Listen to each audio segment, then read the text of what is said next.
জাতীয় কবি কাজী নজরুল ইসলাম আমাদের জাতীয় কবি। যে সময় আমাদের পক্ষে, মুসলমানদের পক্ষে কলম ধরার লোক ছিল না, তখন তিনি আমাদের মুখ রক্ষা করেছেন। কথা বোঝেন না? তিনি রসুলের শানে যেসব কবিতা লিখেছেন, আল্লাহর শানে যেসব গান লিখেছেন, আল্লাহ যদি ইচ্ছে করেন এই কারণেই আল্লাহ তাআলা তাকে জান্নাত দিয়ে দিতে পারেন। কি সুন্দর গান তিনি রচনা করেছেন, আল্লাহ তার দোয়াও কবুল করেছেন। তিনি প্রার্থনার একটি গান বানিয়েছিলেন নিজের জন্য, মসজিদেরই পাশে আমার কবর দিও ভাই, যেন সকাল সন্ধে মুয়াজ্জিনের আযান শুনতে। তার এই আকাঙ্ক্ষা, এই আকুতি, এটা কি কবুল হয়েছে? এরকম আসতে বলেন কেন? আপনারা ঢাকার মানুষ, চোখে তো দেখতেছেন, কবুল হয়েছে কিনা? কবুল হয়েছে। এবং মসজিদের পাশেই কবর হয়েছে। মসজিদের আযান শোনার জন্য তিনি কবর চেয়েছেন মসজিদের পাশে। আবার এমন কবিরও জন্ম হয়েছে বাংলাদেশের, দুর্ভাগ্যক্রমে এদেশে, যে লোক আযানের মধ্যে বেশ্যার আওয়াজ শোনে। এমন কপাল পোড়া কবির জন্মও এখানে হয়েছে, ঠিক না? এখন কাজী নজরুল ইসলাম বিশাল প্রতিভা, বিশাল প্রতিভা। আর প্রতিভা যার হয় ছোটবেলা থেকেই বোঝা যায়। তিনি একবার স্কুলে যাচ্ছিলেন, বাসে ঝুলে, নাম ছিল দুখু মিয়া। স্কুলে যাচ্ছেন, বাসে চড়ে যাচ্ছেন, এক বুড়া মানুষ তার পাশে দাঁড়ানো, দাড়ি পাকা।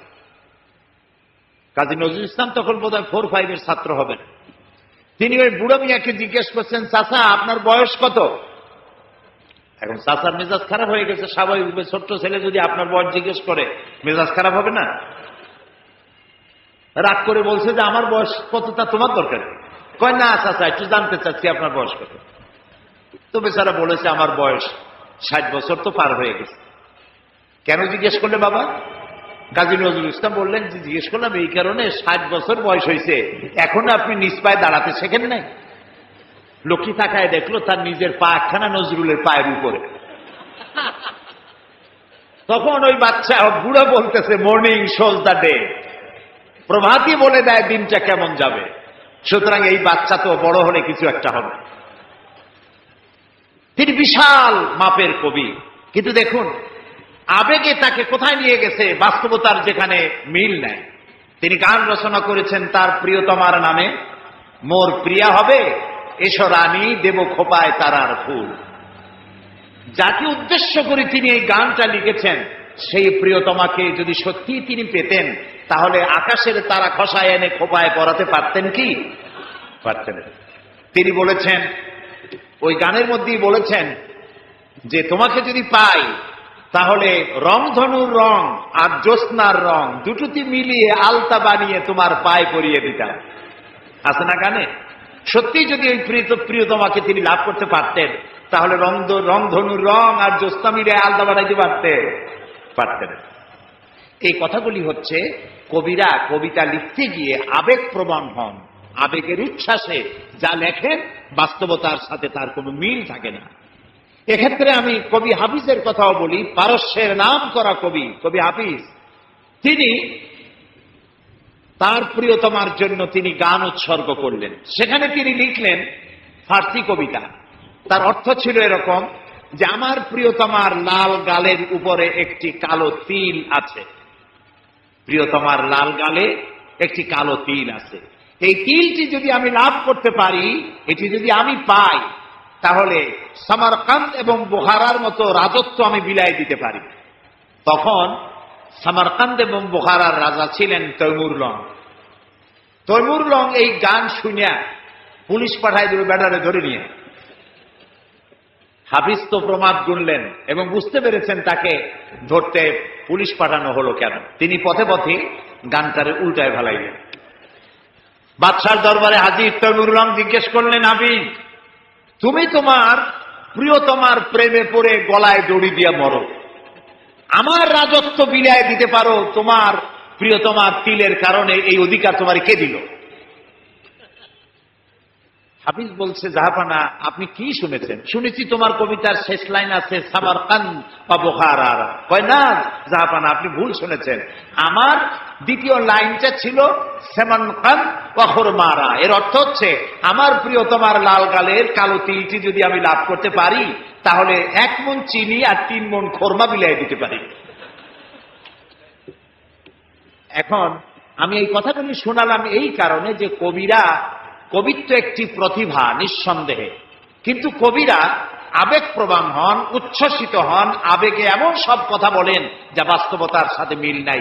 এই জন্য কবি আর নবী এই দুটির মধ্যে পার্থক্য হচ্ছে আকাশ আর জমিন।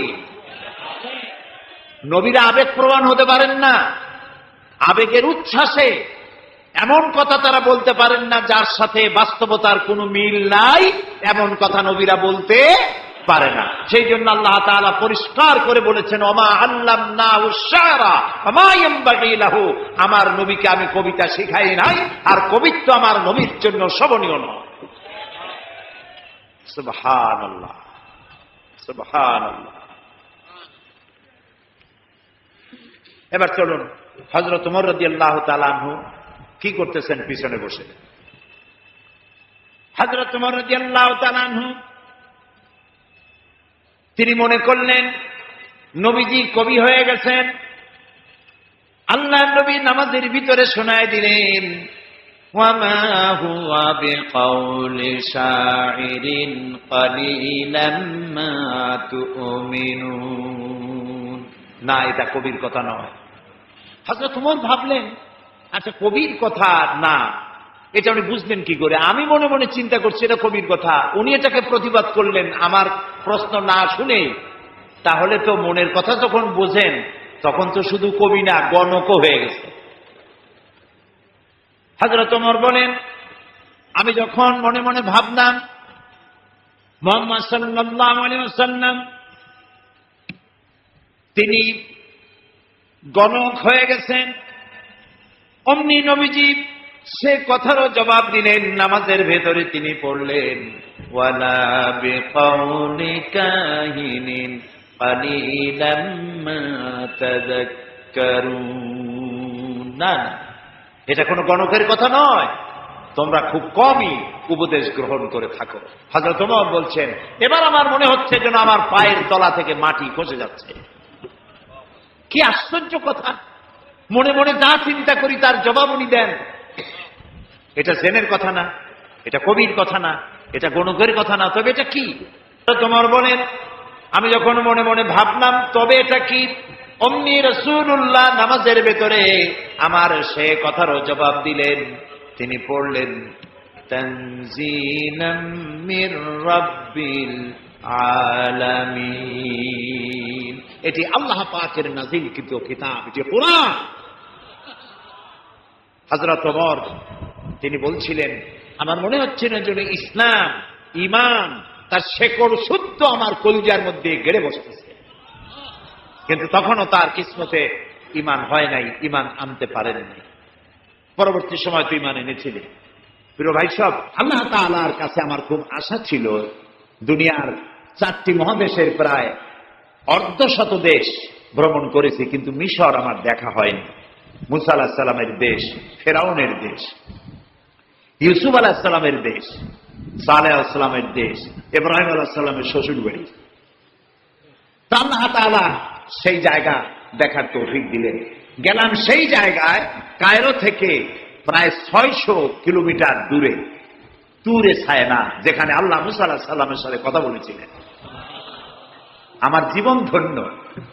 আল্লাহ তাআলা সেই জায়গাটাও দেখালেন যেখানে আল্লাহ মুসা আলাইহিস সালামের সঙ্গে কথা বলেছেন। তো আল্লাহ তাআলা সরাসরি কথা বলেন, কিন্তু দেখা যায় না তাকে।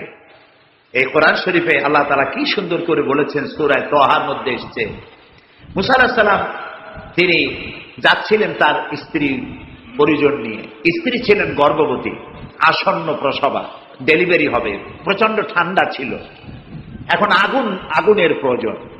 তিনি দূরে দেখতে পেলেন একটা গাছের উপরে যেন আগুন দেখা যায়। তিনি ছুটলেন সেই আগুনের পানে এবং বললেন, ফাকালা লিআহলিহিম কুসু ইন্নী আনাস্তু নারান লাআল্লি আতীকুম মিনহা বিকাবাসিন আও আজিদু আলান নারে হুদা, তোমরা এখানে অপেক্ষা করো, আমি তো আগুনের মতো কি একটা দেখতেছি, আমি ওখানে যাই, হয়তো আগুন আনতে পারবো, অথবা কোন একটা রাস্তা একটা কিছু পেয়ে যাবো। ফালাম্মা আতাহা নুদিয়া ইয়া মূসা ইন্নী আনা রাব্বুক ফাখলা নালাইক ইন্নাকা বিল ওয়াদিল মুকাদ্দাসি তুয়া। ও মূসা, যেটারে আগুন মনে করছো, এটা আগুন না, এটা আমি তোমার রব। ফাখলা নালাইক, জুতা খোলো, ইন্নাকা বিল ওয়াদিল মুকাদ্দাসি তুয়া, এটা হলো পবিত্র উপত্যকা। আমি যখন সেই পবিত্র উপত্যকায় গেছি, এদিকে তুরে ছায়না, এদিকে আরেকটা পাহাড়, মাঝখানে দুই পাহাড়ের মাঝখানের সমতল ভূমিকে উপত্যকা বলা হয়। আমার এই আয়াত মনে পড়লো, সাথে সাথে জুতা খুলে ফেলে দিলাম। মূসা আলাইহিস সালামকে আল্লাহ বলেছেন ফাখলা নালাইক, জুতা খোলো। আমি আমার সাথীরা জুতা খুলে এগিয়ে গেলাম, আজান দিয়ে সেখানে আমরা জোহরের নামাজ আদায় করলাম, জোহর আসর জামআন ওয়া কাসরান আদায় করে নিলাম। তারপরে চলে গেলাম সেই জায়গায় যেখানে আল্লাহ তাআলা কথা বলেছিলেন, সেই জায়গাটা এখনো আছে। সুবহানাল্লাহ। আল্লাহ তাআলা বলছেন ওয়া নাখতারতুকা ফাসতামি' লিমা ইউহা, ও মূসা, আমি তোমাকে আমার জন্য বাছাই করছি। সুবহানাল্লাহ। আমি তোমাকে আমার জন্য বাছাই করেছি, এখন তুমি শোনো আমি কি বলি। ইন্নানি আনাল্লাহ, আমি আল্লাহ। সুবহানাল্লাহ, সুবহানাল্লাহ। আমি আল্লাহ, লা ইলাহা ইল্লা আনা, আমি ছাড়া কোনো ইলাহ নাই। ফাবুদনি ওয়া আকিমিস সালাতা লিযিকরি, অতএব আমার ইবাদত করো আর আমার শরণার্থে নামাজ কায়েম করো। সুবহানাল্লাহ। ওইখানে দেখলাম দুইটা ধর্মীয় প্রতিষ্ঠান, একটা হলো মসজিদ আর একটা হলো গির্জা, একদম গায়ে গায়ে লাগানো। দুনিয়ার ইহুদি খ্রিস্টান আর মুসলমানেরা এক জায়গায় নামাজ পড়তেছে আর যার যার মতো ইবাদত করতেছে, কোনো ঝগড়া নাই। ইহুদিরাও যাচ্ছে আর খ্রিস্টানেরও যাচ্ছে, মুসলমানেরাও যাচ্ছে। আমি সেখানে একটা বক্তব্য রাখলাম, বললাম দুনিয়ার ঐক্য কোন রাজনৈতিক ঐক্যে পৃথিবীর মানুষকে ঐক্য বানাতে পারবে না, ইসলাম দিয়ে ঐক্য করা যাবে, এটাই হলো তার প্রমাণ। সেখান থেকে 5 দিনে 2000 কিলোমিটার জায়গা আমি দৌড়াইছি। হযরত সালেহ আলাইহিস সালামের কবর জিয়ারত করেছি, ইলিয়াস আলাইহিস সালাম, হযরত হারুন আলাইহিস সালাম, তারপরে হযরত লোকমান, কোরআন শরীফের যে সূরা লোকমান আছে, হযরত লোকমান, তার কবর জিয়ারত করার তৌফিক আল্লাহ তাআলা দান করেছেন। বিশাল দেশ, দেখার মতো বহুত কিছু আছে, কিন্তু দেখা হয় নাই। তখনও মুসা আলাইহিস সালামের সাথে বেয়াদবি করলো সেই মিস্টার ফেরাউন কই। তারপরে চলে গেলাম মিউজিয়ামে, পিরামিড দেখলাম, নীল নদ দেখলাম, আল্লাহ দেখাইলেন। তারা বলেছেন আমার জমিন ভ্রমণ করো আর মহাসত্যের অস্বীকারীদের কি পরিণতি করেছি তা দেখো আর তার দ্বারা শিক্ষা গ্রহণ করো। কাজে আল্লাহ দেখতে কইছে, শয়তান দেখা দরকার। ভিতরে ঢুকে দেখলাম গ্লাসের বক্স, সেখানে মিস্টার ফেরাউন চিতই শুয়ে আছে। হায় আল্লাহ, আল্লাহ শুটকি বানাই থুইছে, কাপড় দিয়ে জড়ানো, পাও দুইটা বাইর করা, হাত দুইটা বাইর করা, ঘাটটা এত বড় লম্বা, এরকম চিকুন, কল্লাটা আছে, একটা দাঁত আছে মুখে, হাতে পায়ে কিছু নখও আছে, মাথায় কিছু চুলও আছে। হাজার হাজার বছর আগের লাশ। মুসা আলাইহিস সালামকে যখন তাড়ায় নিয়ে গেল লোহিত সাগরে, লোহিত সাগরের কেরানায় মুসা আলাইহিস সালাম বসেছিলেন তার উম্মতদের নিয়ে। ফেরাউন 3 দিক থেকে আক্রমণ করলো। এই কোরআন বর্ণনা, এটা কি কোরআন? আল্লাহ তাআলা বলছেন ও নবী, তুমি তো তখন সেখানে উপস্থিত ছিলে না যখন ফেরাউন তার দলবল নিয়ে মুসা আলাইহিস সালামকে তাড়া করেছিল সেই তুরে সায়নায়, তুমি উপস্থিত ছিলে না। আমি ওহী দিয়া, কোরআন দিয়া তোমাকে ইতিহাস জানাইছি। সুবহানাল্লাহ। সেই লোহিত সাগরের পারে গেলাম যেখানে তাকে ঘিরে ফেলানো হয়েছিল। মুসা আলাইহিস সালাম এবং তার সাথীরা বললেন ইয়া মূসা ইন্না লামুদরাকুন, হে মুসা আমরা তো পাকড়াও হয়ে গেলাম, সারাশি আক্রমণ করা হয়েছে, আমাদেরকে পালাবার কোনো জায়গা নাই। মুসা আলাইহিস সালাম আল্লাহর পয়গম্বর। কার নবী? আল্লাহর পয়গম্বর। মুসা আলাইহিস সালাম বললেন কাল্লা রব্বি সায়াহদিন, ভয় পাইও না, অবশ্যই আল্লাহ তাআলা আমাদেরকে পথ বের করে দেবেন। 3 দিকে কি শত্রু, 3 দিকে কি, আরেকদিকে কি নদী না সাগর। আপনারা মনে করছেন নীল দরিয়া পার হয়েছে বুঝি, মুসার তারা খায়া, সাগর, লোহিত সাগর, রেড সি, 3 দিকে শত্রু, একদিকে সাগর, পালাবার রাস্তা আছে। আল্লাহর পয়গম্বর বলছেন কোনো ভয় নাই, অবশ্যই রব্বি সাইয়াহদিন, অবশ্যই আল্লাহ আমাদের পথ বের করে দেবেন। আল্লাহ তাআলা খুশি হয়ে গেলেন, সুবহানাল্লাহ। আল্লাহ এটাই চান, আল্লাহ এটাই চান। আল্লাহ তাআলা সমুদ্রকে ভাগ করে দিলেন, সুবহানাল্লাহ। সমুদ্র ভাগ হয়ে গেল। এগুলি গল্প কি? কোরআন। কোরআন। সাগর ফেটে গেল। মুসা আলাইহিস সালাম আর তার দলবল নিয়ে সাগরের মাঝখানে চলে গেছেন। ফেরাউন তার দলবল নিয়ে এসে দেখে, বাহ, এ তো ভালোই, রয়্যাল বোট। ও মনে করছে ওর বাজানের তৈরি করার রাস্তা। ওর সমস্ত সেনাবাহিনী নিয়ে নেমে পড়েছে। যেই না সাগরের মাঝখানে আসছে, মুসা আলাইহিস সালাম তার দলবল নিয়ে ওপার চলে গেছেন। আল্লাহ হুকুম করলেন, যিনি হুকুম করেছিলেন সাগর ফেটে যা, মুসার জন্য রাস্তা বানায় দে, সেই আল্লাহ বললেন সাগর রাস্তা বন্ধ করে দে। রাস্তা বন্ধ হয়ে গেল। এখন ফেরাউন আর তার দলবল পানিতে চুবনি খাইতে খাইতে সাথের লোকেরা সব শেষ। এখন ফেরাউন একা সমুদ্রের ঢেউতে ডোবে আর ওঠে। পানি খেতে খেতে পেটটা পুটকা মাছের মতো মোটা হয়ে গেছে। দেখে যে জান আর টেকে না, নাক দিয়েও পানি পড়ে, কান দিয়েও পানি পড়ে। এখন বলছে, আমানাত বিহি বানু ইসরাইল, ঈমান আনলাম সেই আল্লাহর উপরে যে আল্লাহর উপরে ঈমান আনছে বনি ইসরাইলেরা, তার উপর ঈমান আনলাম।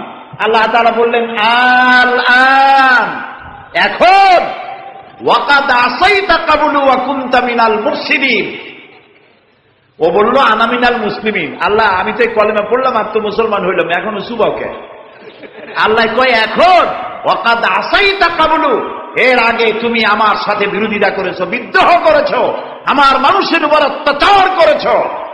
ওয়া কুনতা মিনাল মুফসিদিন, আর তুমি হচ্ছ সন্ত্রাসীর একজন বড় সন্ত্রাসী, বিপর্যয় সৃষ্টিকারী। শোনো ফেরাউন, আজকে আমি তোমারে শুধু মারবই না, আমি তোমাকে মৃত্যু দেব। আর তোমার আলিয়াউমা নুনাজ্জিকা বিবাদানিক, আমি তোমার শরীরকে হেফাজত করব। তোমার শরীর পানিতে পচবে না, পোকা মাকড়ে, জলচর প্রাণী, স্থলচর প্রাণী কেউ খাবে না, মাটিতেও তুই পচবি না, তোরে শুটকি বানায় রাখবো কিয়ামত পর্যন্ত। আল্লাহর সাথে যারা নাফরমানি করবে, আর এই নাফরমানদেরকে যারা কলম দিয়া লিখে, বক্তৃতা করে, রাজনীতি দিয়া যারা আল্লাহর নাফরমানদেরকে সাহায্য করবে, নমরুদের মতো, ফেরাউনের মতো আল্লাহ চুমাইয়া দুনিয়া থেকে জুতা মেরে বিদায় করে দেবে।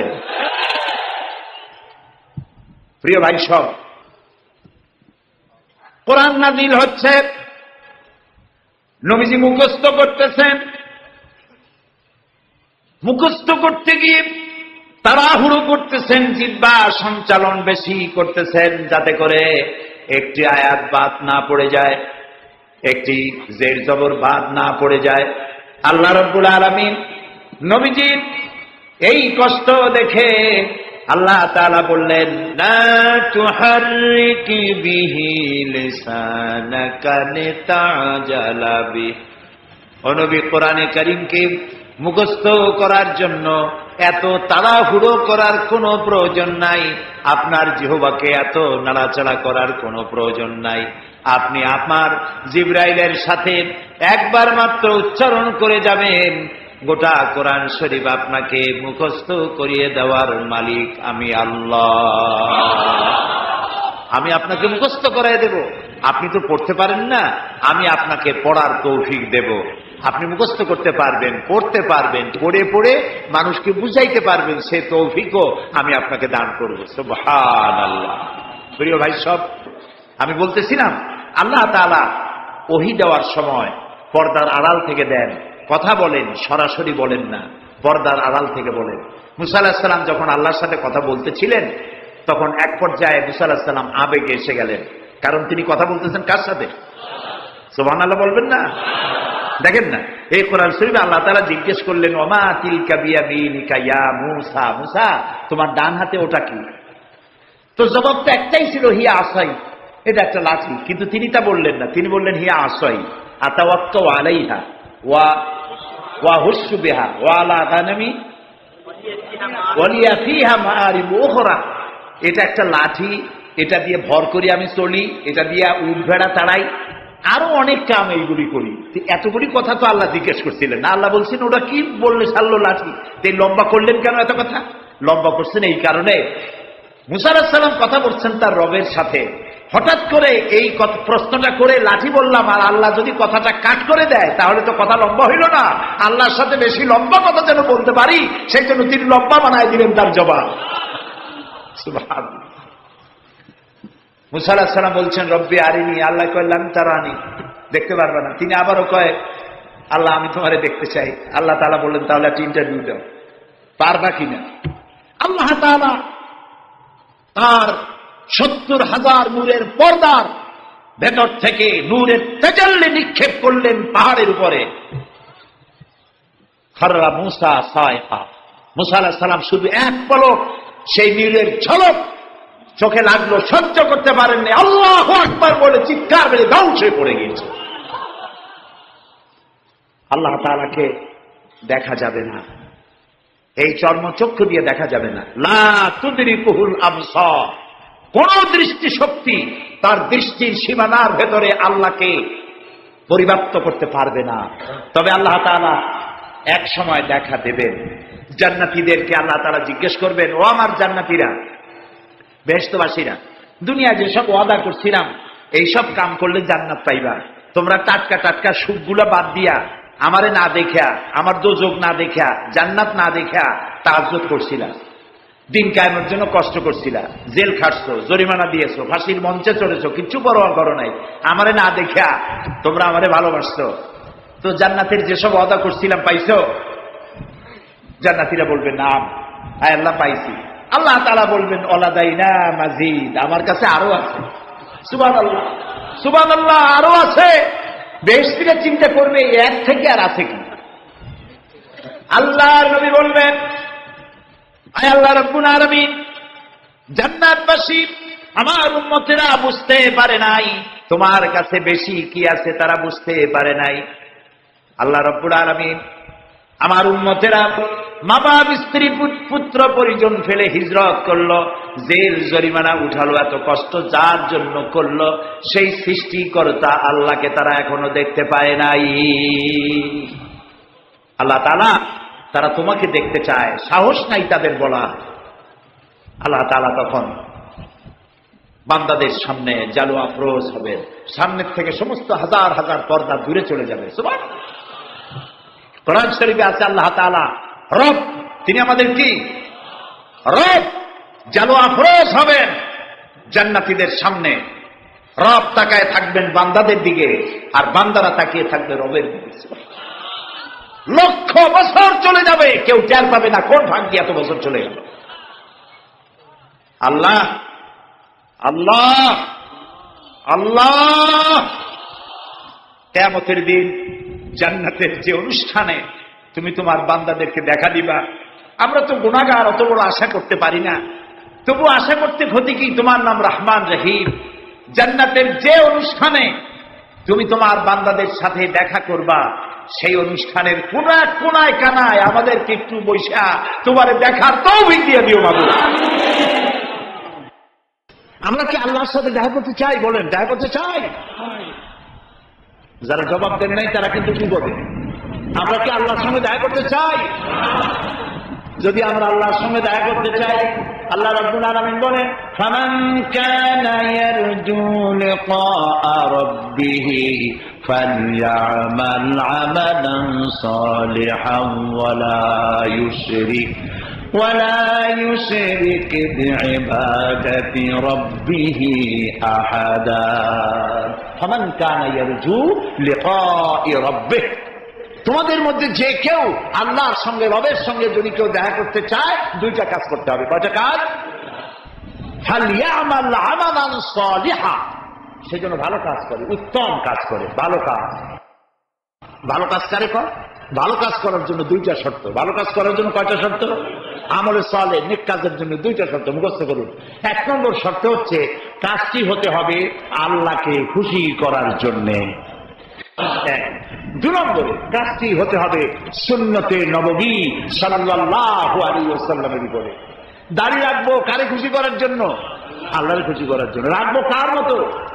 রবীন্দ্রনাথের মতো, কার্ল মার্কসের মতো, ম্যাক্সিম গোর্কির মতো? কার মতো? রাসূলুল্লাহর মতো। বাস, আর দৃষ্টান্ত দিতে চাই না। আশা করি বুঝে আসছে কিনা? তাহলে আল্লাহ তাআলা বলছেন যে যদি তোমরা তোমার রবের সাথে দেখা করতে চাও কয়টা কাজ করতে হবে? দুইটা। একটা কাজ হলো ভালো কাজ করো, নেক আমল করো। আর 2 নম্বরে হচ্ছে ওয়ালা ইউশরিক বিইবাদাতি রাব্বিহি আহাদা, আল্লাহর ইবাদতের সাথে কাউকে শরীক স্থাপন করো না। তাহলে আল্লাহ তাআলার সঙ্গে দেখা করা কিয়ামতে যাবে। প্রিয় ভাই সব, আমি আজকে খুব ক্লান্ত, বাকি কথাগুলি আগামীকাল বলবো ইনশাআল্লাহ। মোনাজাতের পরে আযান হবে, বা জামাত এশার নামাজ পড়ে যাবেন। আল্লাহুম্মা আমিন। রব্বানা যালামনা আনফুসানা ওয়া ইন লাম তাগফির লানা ওয়া তারহামনা লানাকুনান্না মিনাল খাসিরিন। হায় আল্লাহ তাআলা, হাজার হাজার মুসলমান নরনারী পল্টনের ময়দানে কোরআনে কারীমের কথা শুনে তোমার দরবারে হাত তুলেছি। মেহেরবানি করে জিন্দেগীর সমস্ত গুনাহ খাতা আমাদের মাফ করে দাও রব্বুল আলামিন। আমাদের মধ্য থেকে আমাদের মা বাপ যাদের দুনিয়া থেকে বিদায় হয়ে গেছে, কবরগুলিকে জান্নাতের টুকরায় পরিণত করে দাও। রব্বির হামহুমা কামা রব্বায়ানি সগীরা। সবাই পড়েন রব্বির হামহুমা কামা রব্বায়ানি সগীরা। হায় আল্লাহ তাআলা, तमाम পৃথিবীতে মুসলমানেরা আজ বড়ই বিপদে আছে। আল্লাহ তুমি দয়া করে বিপদগ্রস্ত মুসলমানদেরকে সাহায্য করো রব্বুল আলামিন।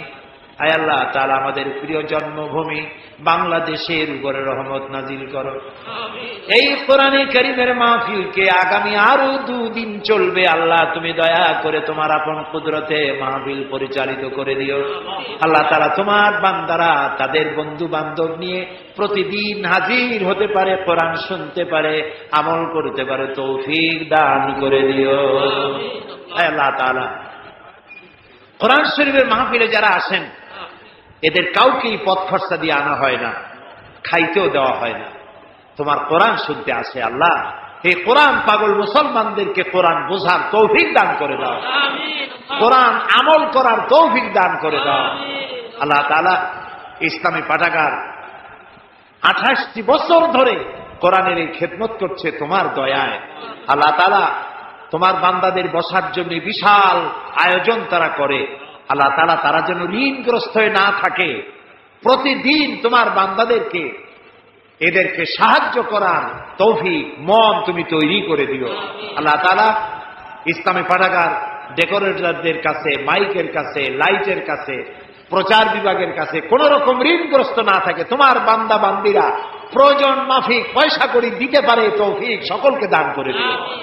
আল্লাহ তাআলা, এই মাহফিল উপলক্ষে শত শত বুক স্টল এখানে এসেছে, যারা ইসলামের বই বিক্রি করে, কোরআন হাদিস ইসলামের বই, যেগুলি পড়লে পরে ইমান তাজা হয়। নোবেল, নাটক, উপন্যাস পড়লে পরে আর যাই হোক ইমান তৈরি হয় না, চরিত্র তৈরি হয় না।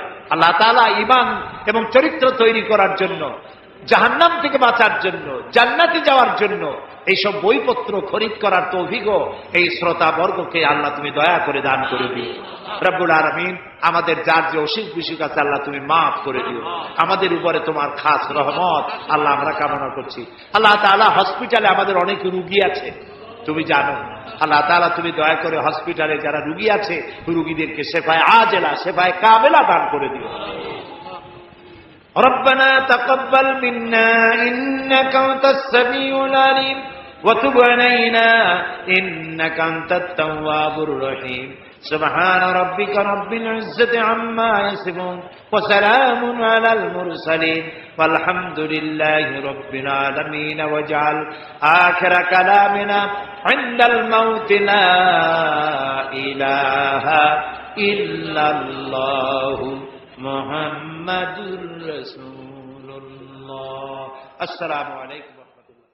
তাফসীরুল কুরআন মাহফিল, তাফসীরুল কুরআন মাহফিল, পল্টনে আল্লামা সাঈদীর, পল্টনে আল্লামা সাঈদীর তাফসীরুল কুরআন মাহফিল, তাফসীরুল কুরআন মাহফিল, তাফসীরুল কুরআন মাহফিল, পল্টনে আল্লামা সাঈদীর, পল্টনে আল্লামা সাঈদীর তাফসীরুল কোরআন মাহফিল, তাফসীরুল কোরআন মাহফিল, তাফসীরুল কোরআন মাহফিল। পল্টনে আল্লামা সাঈদীর, পল্টনে আল্লামা সাঈদীর তাফসীরুল কোরআন মাহফিল, তাফসীরুল কোরআন মাহফিল, তাফসীরুল কোরআন মাহফিল। পল্টনে আল্লামা সাঈদীর, পল্টনে আল্লামা সাঈদীর তাফসীরুল কোরআন মাহফিল, তাফসীরুল কোরআন মাহফিল, তাফসীরুল কোরআন মাহফিল।